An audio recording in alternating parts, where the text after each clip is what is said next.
औज़ु बिल्लाहि मिनश शैतानिर रजीम बिस्मिल्लाहिर्रहमानिर्रहीम।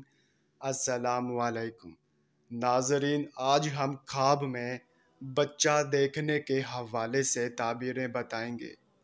उससे पहले अगर आप अपने दीगर आने वाले ख्वाब की ताबीरें जानना चाहते हैं तो हमारे चैनल ऑनलाइन इल्म को सब्सक्राइब कर दें ताकि आप अपने आने वाले हर ख्वाब की ताबीरें सबसे पहले जान सकें।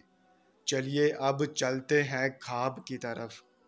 नाज़रीन, हज़रत दानियाल रज़ी अल्लाह ताला अन्हो ने फरमाया है कि ख्वाब में बचपन गमो अंधवा है, और अगर देखे कि बच्चा बन गया है और मुअल्लिम के आगे किताब पढ़ रहा है तो दलील है कि गमो अंधवा में गुफ्तार होगा, क्योंकि बच्चा फसाद से सलाह को चाहता है।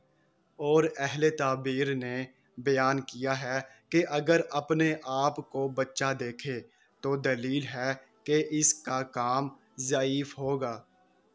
हज़रत इब्ने सरीन रहमतुल्लाह अलैहिस्सलाम ने फरमाया है कि अगर ख्वाब में देखे कि किसी ने इसके आगे भुना हुआ बच्चा रखा है और इसने खाया है तो दलील है कि वो बहुत खैर पाएगा और वो बच्चा बड़े मर्तबे को पहुँचेगा।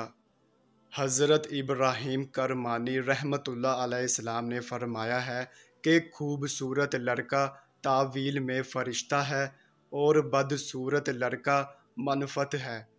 और अगर मर्द देखे कि वो शेर ख्वार हो गया है तो दलील है कि मकसूद से रुकेगा। और अगर मर्द देखे कि किसी बच्चे को दूध देता है तो दलील है कि जनने के वक़्त बच्चा सलामत रहेगा। नाज़रीन, ये थी बच्चा देखने की मुकम्मल ताबीर। चलिए अब चलते हैं, इंशाअल्लाह फिर मुलाकात होगी। अल्लाह हाफिज़।